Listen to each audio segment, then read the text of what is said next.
Bismillahirrahmanirrahim. Assalamualaikum warahmatullahi wabarakatuh. Alhamdulillahi hamdan katsiran tayyiban mubarakan fih kama yuhibbu rabbuna wa yardah. Wassalatu wassalamu ala ashrafil anbiya'i wal mursalin nabiyyina Muhammadin wa ala alihi wa ashabihi ajma'in, amma ba'du. Alhamdulillah, hari ini kita dapat berjumpa untuk membahas satu tema penting, bahkan sangat penting bagi para siswa kelas 12 SMA Future Gate, bahkan mungkin di SMA-SMA yang lain juga perlu, yaitu satu tema menjadi kepala keluarga ideal.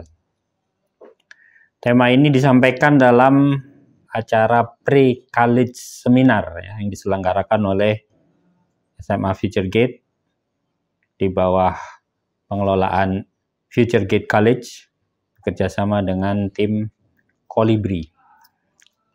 Nah, kenapa tema ini penting? Karena setiap kita insya Allah, mungkin nggak ada yang nggak ingin ya jadi kepala keluarga. Atau sebelumnya lah, paling nggak ingin menikah semuanya. Ada yang nggak ingin menikah? Insya Allah nggak ada ya, semua ingin menikah. Dan ketika ingin menikah, dan ketika dia menikah, itu artinya dia akan menjadi seorang kepala keluarga. Pertanyaannya, sudahkah kalian semua, kita semua siap menjadi seorang kepala keluarga? Nah, itu yang perlu kita tanyakan kepada diri kita sendiri. Apakah saat ini kita siap menjadi kepala keluarga? Ya, mungkin ada yang bilang ini tema masih jauh, Pak. Ya, masih jauh. Sejauh ini yang paling jauh nih dari tema-tema yang lain. Tapi penting, karena sebetulnya ketika anak sudah balik umur 15, kelas 1 SMA, itu seharusnya dia sudah siap nikah. Dan boleh menikah. Apalagi sudah SMA, lulus SMA 18 tahun. Maka sudah barang tentu dia harus siap menikah, atau paling tidak dia berusaha menyiapkan diri untuk menikah dan menjadi kepala keluarga. Nah, siapkah kita jadi kepala keluarga? Pertanyaan itu kita tujukan kepada diri kita sendiri. Nah, untuk membantu menjawabnya, mungkin kita perlu melihat beberapa poin ini. Ada 7 poin yang ingin kita tanyakan kepada diri kita sendiri. Yang pertama, satu tanda bahwa kita siap jadi keluarga, kepala keluarga, itu adalah apakah kita ngerti tujuan pernikahan. Kenapa sih kita nikah? Gitu ya. Kalau kita sudah tahu, itu tanda pertama. Yang kedua, apakah kita sudah paham hukum-hukum tentang pernikahan? Kalau sudah paham, itu tanda kedua. Yang ketiga, siapkah kita menawan istri kita, istrimu? Nah, apa menawan maksudnya? Jadikan tawanan atau bagaimana? Ini kita jelaskan nanti. Ya, ini tanda ketiga. Tanda keempat, apakah kamu sudah selesai dengan dirimu sendiri? Itu juga tanda. Kalau kita sudah selesai dengan diri kita sendiri, insya Allah kita sudah siap menjadi kepala keluarga. Yang kelima, siapkah jadi kepala sekolah? Itu juga satu tanda yang kelima. Jangankan kepala sekolah, kita mau nikah nih, bukan bikin sekolah gitu ya. Iya, tapi nanti sebagai seorang kepala keluarga, kita harus siap jadi kepala sekolah. Setidaknya untuk keluarga kita sendiri. Yang keenam, siap jadi komisaris. Wah, tambah berat. Komisaris perusahaan ya. Ya, sekali lagi dalam lingkup kecil, dalam lingkup keluarga, salah satu tandanya adalah siap untuk menjadi komisaris untuk perusahaan keluarga. Yang ketujuh, lebih berat lagi nih, siap jadi nahkoda di tengah badai. Ya.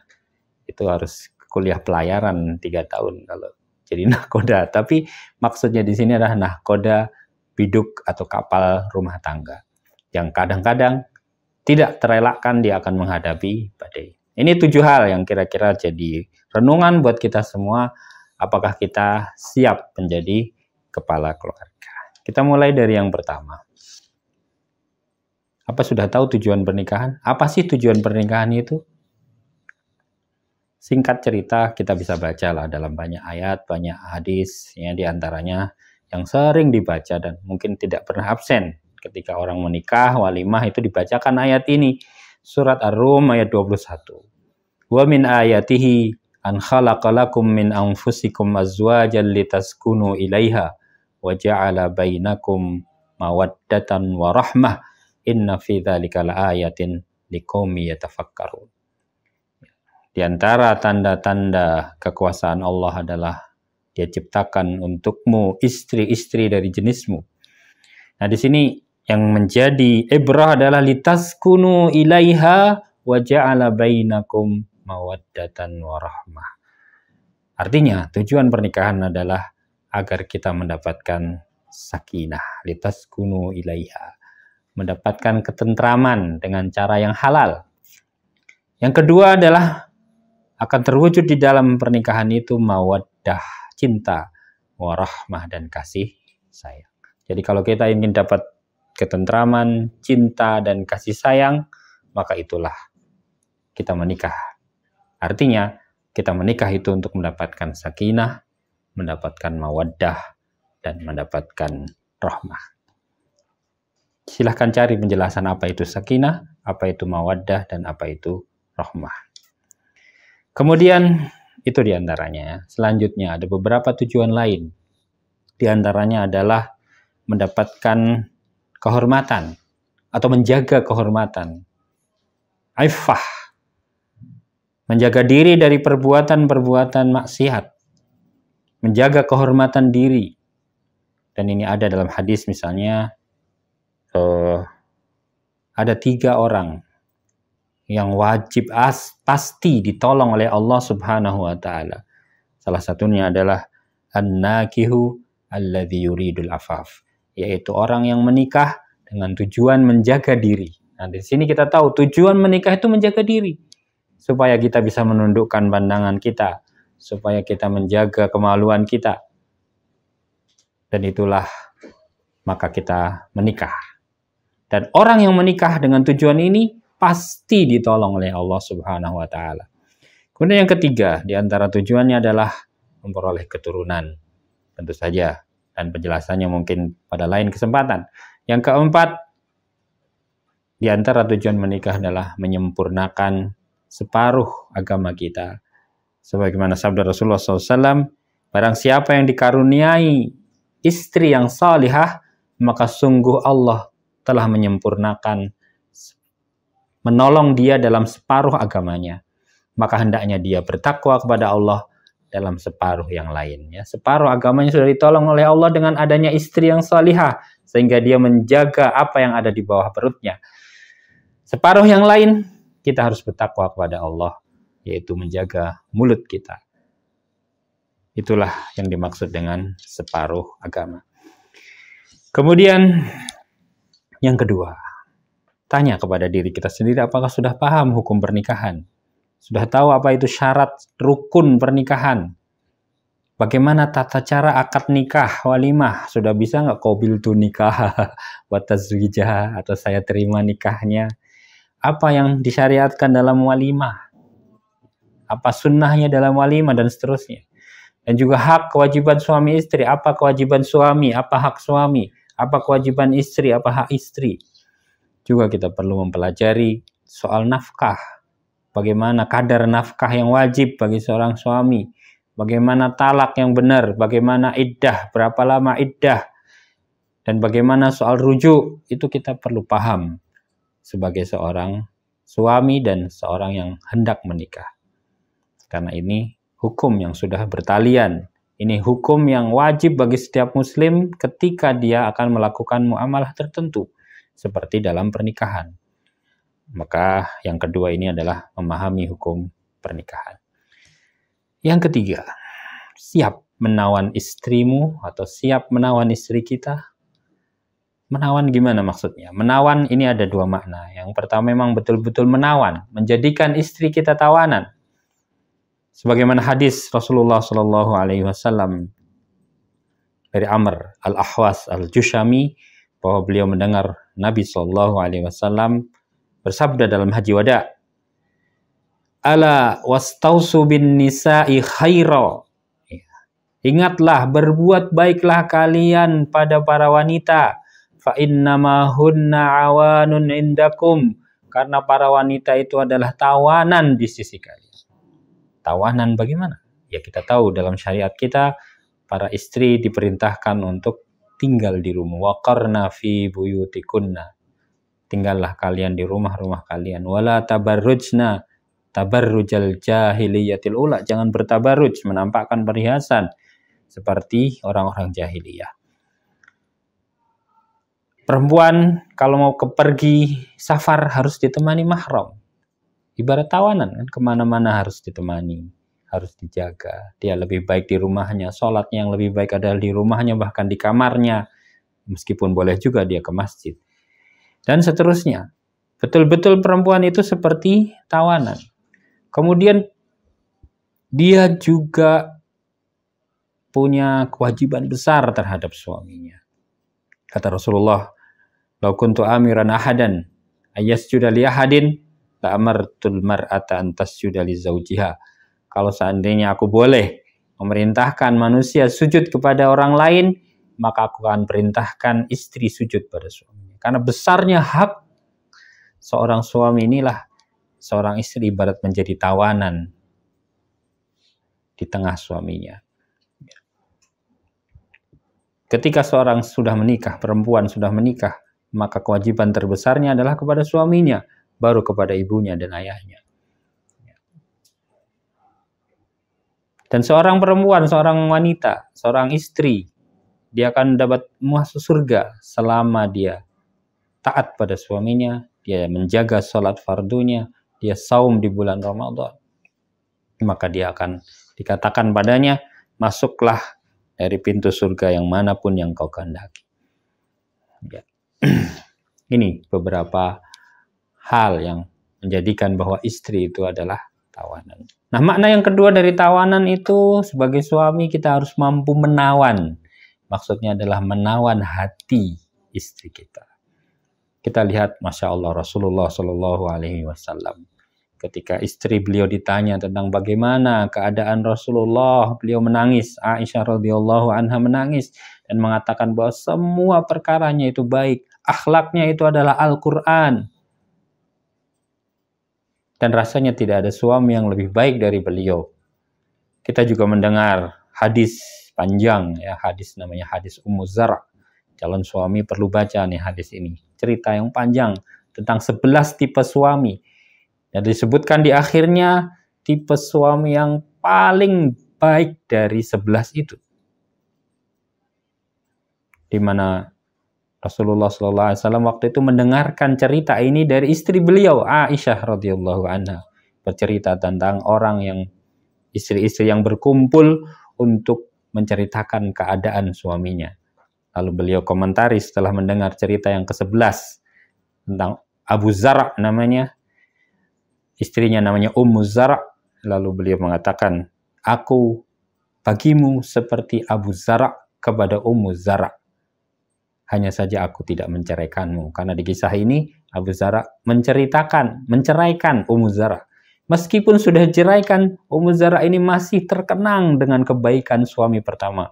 Bahkan ketika dia sudah menikah dengan orang lain yang kaya raya, yang baik sekali padanya, dia mengatakan, seandainya aku kumpulkan kebaikan yang ada pada suamiku yang kedua, niscaya kebaikannya tidak melebihi bejana terkecil yang dimiliki oleh Abu Zar.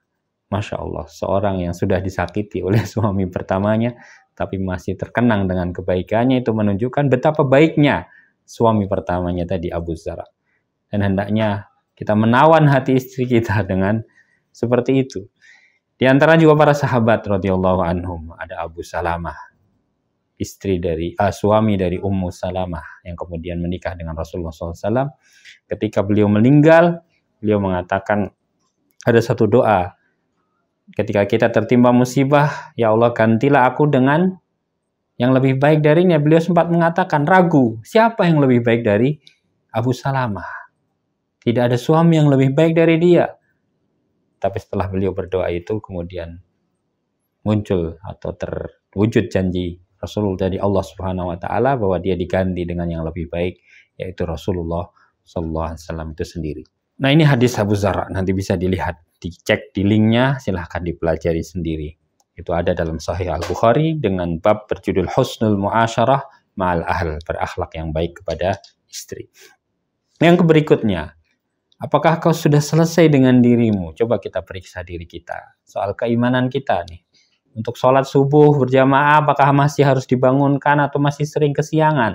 Kalau masih sering kesiangan itu menunjukkan fitrah keimanan kita belum terbentuk. Ketika kita melakukan ketaatan, apakah karena terpaksa atau karena keinginan kita sendiri? Itu menunjukkan kuat lemahnya iman kita. Kita periksa. Kalau masih ada masalah di situ, kita harus perbaiki. Yang kedua, mungkin orang bilang ada inner child, ada trauma masa kecil, ada yang bilang masa kecil kurang bahagia, sehingga sifat-sifat kanak-kanak itu terbawa pada kita karena dulunya belum tuntas, sehingga ketika dewasa dia masih sifat kanak-kanak. Ya, nggak mungkin dia memimpin keluarga dengan sifat kanak-kanak. Misalnya masih suka egois, mau menang sendiri, itu menunjukkan bahwa kita belum selesai dengan diri kita. Nah, bagaimana menyelesaikannya? Kita harus selesaikan dengan tazkiyatun nafs. Kita sucikan diri kita sendiri. Kita banyak beribadah kepada Allah. Kita banyak zikir. Dan kemudian menyucikan jiwa. Dengan sucinya jiwa, sucinya hati, bersihnya hati, insya Allah Allah berikan kekuatan kepada kita untuk mengatasi masa lalu kita. Dan menjadi seorang yang lahir kembali. Seorang yang baru. Dan bebas dari belenggu masa lalu. Berikutnya, siap jadi kepala sekolah? Iya, karena kita akan ada satu ungkapan ya, al-ummu madrasatun idza a'dattaha a'datta sya'ban thayyibal a'raq. Ibu adalah sebuah madrasah yang kau persiapkan, berarti kau menyiapkan masyarakat yang baik budi pekertinya. Ibu madrasah. Ayah kepala sekolah. Karena madrasahnya adalah ibu, kita sebagai suami adalah kepala sekolahnya. Kitalah yang mengarahkan visi misinya. Kitalah yang mengarahkan kurikulumnya. Meskipun mungkin yang mendidik, yang sehari-hari berinteraksi lebih banyak dengan anak-anak kita adalah ibu, istri kita. Jadi siap jadi kepala sekolah. Maknanya adalah ini. Ya. Kemudian berikutnya siap jadi komisaris. Suami punya kewajiban memberi nafkah. Dan dia yang bertanggung jawab atas pengelolaan harta di keluarganya. Mungkin bukan dia yang memegang uangnya, atau sebagian uang dipegang oleh istrinya untuk dikelola dalam rumah tangga. Ya. Untuk membelanjakannya. Namun suami harus memberikan arahan mana yang harus dia manfaatkan. Ini untuk apa, ini untuk apa. Dan mengatur semuanya karena sesungguhnya keuangan itu ada. Pengelolaan harta, pengelolaan uang keluarga, itu kebijakan utamanya ada di suaminya. Nah, karena itu kita perlu menjadi orang yang punya literasi finansial yang baik, mengatur keuangan yang baik. Karena di antara tanda dalam Al-Quran misalnya, anak yatim itu belum boleh diberikan harta oleh walinya.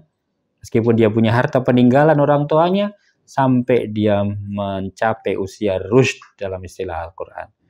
Usia rushd artinya seorang yang punya kemampuan mengelola harta. Nah, suami pun demikian. Dia harus punya sifat rushd. Di antara tandanya adalah dia mampu mengelola harta dengan baik. Berikutnya, yang terakhir adalah siapkah engkau jadi nahkoda di tengah badai? Karena ya, mungkin kita bayangkan yang indah-indah tentang pernikahan ya. Malam pertama dan seterusnya. Seindah pelangi atau seindah bunga. Tapi sesungguhnya rumah tangga itu tidak selalu seindah yang dibayangkan. Akan ada riak, ada gelombang bahkan. Maka seorang suami, seorang ayah harus mampu menjadi nahkoda di tengah gelombang. Harus menjadi pemimpin di kapal rumah tangganya. Dan kuncinya adalah dengan sabar. Dia harus punya kesabaran dan punya keimanan, keyakinan yang tinggi kepada Allah Subhanahu wa Ta'ala. Ya, di antara juga dia harus mendapatkan kepercayaan dari seluruh anggota keluarganya. Tipsnya bagaimana? Tipsnya diantaranya adalah dia punya integritas, kepribadian yang baik. Dia punya kemampuan, kompetensi, kemampuan mengolah harta, kemampuan mendidik. Dia punya intimasi, kedekatan dengan seluruh anggota keluarga, anaknya, dengan istrinya dia dekat. Dan yang mengurangi trust adalah dia punya kepentingan pribadi, egonya yang dikedepankan. Kalau egonya dikedepankan, maka itu akan mengurangi kepercayaan orang anggota keluarganya terhadap dia. Itu diantara kunci untuk menjadi nahkoda di tengah badai. Terakhir, ada sebuah renungan, ya. Sebuah renungan bahwa kita mungkin punya cita-cita tinggi, ya, pada masa muda, masih anak-anak muda terutama, kita ingin mengubah dunia, ingin berbuat sesuatu, make the world a better place, katanya, ya, menjadikan dunia tempat yang lebih baik. Tapi kita coba baca renungan ini. Dulu ada seorang ini, renungannya ditulis di satu makam di Inggris gitu, ya. Katanya ketika masih muda, bebas berkhayal, ingin mengubah dunia. Lalu bertambah usia, bertambah kebijakannya, dia lihat bahwa dunia tidak kunjung menjadi lebih baik. Lalu dia sempitkan cita-citanya untuk mengubah negeri, mencoba mengubah negeriku, tapi kemudian dia merasa negerinya juga kunjung berubah. Lalu dia sempitkan lagi cita-citanya untuk mengubah masyarakatnya, tapi masyarakatnya juga susah untuk berubah. Lalu dia sempitkan lagi untuk mengubah keluarganya, ternyata keluarganya juga tidak bisa berubah. Lalu di akhir hayatnya, di penghujung usianya, dia merenung, andaikan dulu kenapa yang tidak saya ubah adalah diri saya sendiri dulu. Kalau diri saya menjadi baik, maka keluarganya insya Allah akan mengikuti dia, meneladani dia menjadi lebih baik. Kalau keluarganya baik, maka akan menjadi teladan dalam masyarakatnya, dan masyarakat pun menjadi baik. Kalau masyarakat menjadi baik, maka suatu negeri akan menjadi baik. Dan siapa tahu, dengan baiknya satu negeri, maka itu akan mengubah wajah dunia menjadi lebih baik. Intinya adalah mulailah dari diri kita sendiri, kita yang harus berubah. Maka insya Allah keluarga kita akan berubah, dan nanti orang di sekitar kita pun akan berubah. Kita renungkan sebelum kita masuk ke dalam biduk rumah tangga, ya, sungguhnya Al-Quran adalah petunjuk yang mulia. Baca dan tadabburi surat At-Tolaq, surat At-Tahrim, ya, dalam surat tentang perceraian. Di sini Allah Subhanahu wa Ta'ala memberikan nasihatnya, memberikan firman-Nya kepada kita yang jadi pelajaran buat kita, bahwa di antara kunci rumah tangga adalah takwa kepada Allah Subhanahu wa Ta'ala. Wa may yattaqillaha yaj'al lahu makhraja. Siapa yang bertakwa kepada Allah, Allah akan berikan kepadanya jalan keluar. Ayat ini bicara di tengah-tengah penjelasan mengenai perceraian, satu yang sangat berat dalam rumah tangga. Tapi Allah berikan di sini jalan keluar, di antaranya adalah takwa kepada Allah. Allah pasti diberikan jalan. Di antara masalah keluarga adalah penghidupan yang sempit, rezeki yang sempit. Allah berikan firman-Nya, petunjuknya kepada kita, wa yarzuqhu min haitsu la yahtasib. Dia akan berikan rezeki dari arah yang tidak disangka. Wa may yatawakkal 'alallahi fahuwa hasbuh. Siapa yang bertawakal kepada Allah, Allah yang akan mencukupinya. Innallaha balighu amrih. Allah akan menyampaikan, melaksanakan semua urusan yang Dia kehendaki. Qad ja'alallahu likulli syai'in qadra. Sungguh Allah telah menunjukkan, mengadakan ketentuan, menetapkan ketentuan bagi segala sesuatu. Demikianlah, mudah-mudahan Allah berikan kemudahan bagi kita untuk bersiap mengarungi dunia pernikahan, dunia keluarga, dan siap menjadi seorang kepala keluarga yang baik. Di antara kesimpulannya adalah kita renungkan 7 hal ini. Apakah kita sudah siap untuk menjadi seorang keluarga? Apakah kita sudah paham tujuan pernikahan, hukum pernikahan, menjadi seorang yang bisa menawan istrinya, menawan hati istrinya, kemudian selesai dengan dirinya, siap menjadi kepala sekolah, siap menjadi seorang pengelola harta, dan siap menjadi nahkoda di tengah badai yang ada. Wassallallahu ala nabiyyina Muhammad wa ala alihi wa sahbihi wa baraka wa salam. Terima kasih kepada seluruh pihak yang terlibat dalam acara ini, SMA Future Gate, FK College, dan juga tim Kolibri. Semoga Allah berikan pahala bagi kita semua dan menjadi pemberat timbangan kebaikan bagi kita semua. Subhanakallahumma bihamdik, asyhadu an la ilaha illa anta, astaghfiruka wa atubu ilaik. Assalamualaikum warahmatullahi wabarakatuh.